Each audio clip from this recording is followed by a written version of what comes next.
السلام علیکم دوستو، مجموعہ تعزیرات پاکستان کے پارٹ 32 میں خوش آمدید۔ دوستو، جیسے کہ آپ جانتے ہیں کہ پچھلی ویڈیو میں ہم نے مجموعہ تعزیرات پاکستان کا دفعہ 299 تعریفات یہ دفعہ پڑھا تھا۔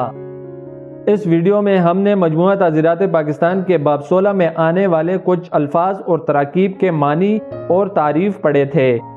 مثال کے طور پر بالغ کا کیا مطلب ہے، نابالغ، عرش، زمان، دیت، تعزیر، قتل، ولی، قصاص، اکراہ تام، اکراہ ناقص، غیرت، گورنمنٹ اور مجاز میڈیکل افسر۔ یہ ایسے الفاظ تھے جن کی تعریف اور معنی ہم نے سمجھے۔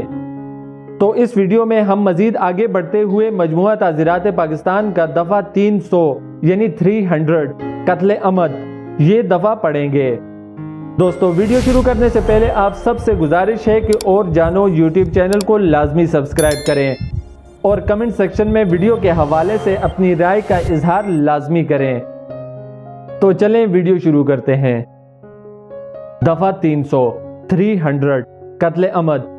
یعنی کہ اس دفعہ میں قتل عمد کی تعریف کی گئی ہے، جبکہ قتل کی تعریف دفعہ 299 میں پہلے کی جا چکی ہے، جو کہ پچھلی ویڈیو میں ہم نے تفصیل کے ساتھ پڑھا تھا۔ جو کوئی شخص کسی ایسے فعل کے ارتکاب سے جس سے طبیعت کے عام عادات کے موافق ہلاکت ہونے کا احتمال ہے، یعنی کہ کوئی شخص کوئی ایسا فعل یعنی کام کر رہا ہے یا کوئی ایسا کام کرتا ہے جس کے بارے میں عام حالات یا عام عادات میں اس سے ہلاکت ہو سکتی ہے، یا اس علم سے کہ اس کا وہ فعل اتنا قریب الوقوع خطرناک ہے کہ اس سے ہلاکت واقع ہونا عین اغلب ہے، یعنی کہ کوئی شخص کوئی ایسا فعل کر رہا ہے جس کے بارے میں اسے علم ہو، یعنی اسے پتا ہو کہ میرا یہ کام اتنا خطرناک ہے جس سے کسی شخص کی ہلاکت ہو سکتی ہے۔ کسی شخص کی ہلاکت وقوع میں لانے کی نیت سے یا کسی شخص کو ضرر پہنچانے کی نیت سے شخص مذکور کی ہلاکت وقوع میں لائے تو کہا جائے گا کہ وہ قتل عمد کا مرتکب ہوا، یعنی کہ کوئی شخص کوئی ایسا کام کر رہا ہے جس سے عام حالات میں کسی شخص کی ہلاکت ہو سکتی ہے اور اس کو یہ بھی معلوم ہوتا ہے کہ میرا یہ کام خطرناک ہے اور اس سے کسی شخص کی جان جا سکتی ہے، اور پھر بھی وہ کسی شخص کو ہلاک کرنے کی نیت سے، یعنی کسی شخص کو جان سے مار دینے کی نیت سے یا اس شخص کو صرف ضرر پہنچانے کی نیت سے، یعنی کہ اس کو چھوٹا موٹا زخم پہنچانے کی نیت سے شخص مذکور کی ہلاکت وقوع میں لاتا ہے، یعنی کہ اس شخص کو ہلاک کرتا ہے، جان سے مارتا ہے،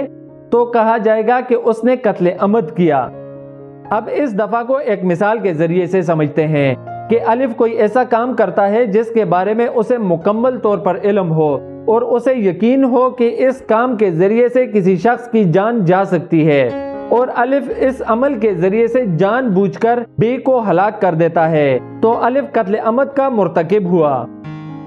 تو دوستو، مجموعہ تعزیرات پاکستان کا دفعہ 300 یعنی 300 یہاں پر ختم ہو گیا۔ تو دوستو، یہ تھی آج کی ہماری ویڈیو۔ امید کرتا ہوں کہ آپ کو پسند آئی ہوگی۔ تو ملتے ہیں اگلی ویڈیو میں، تب تک اپنا اور اپنے آس پاس کے لوگوں کا بہت سارا خیال رکھیں۔ اللہ حافظ۔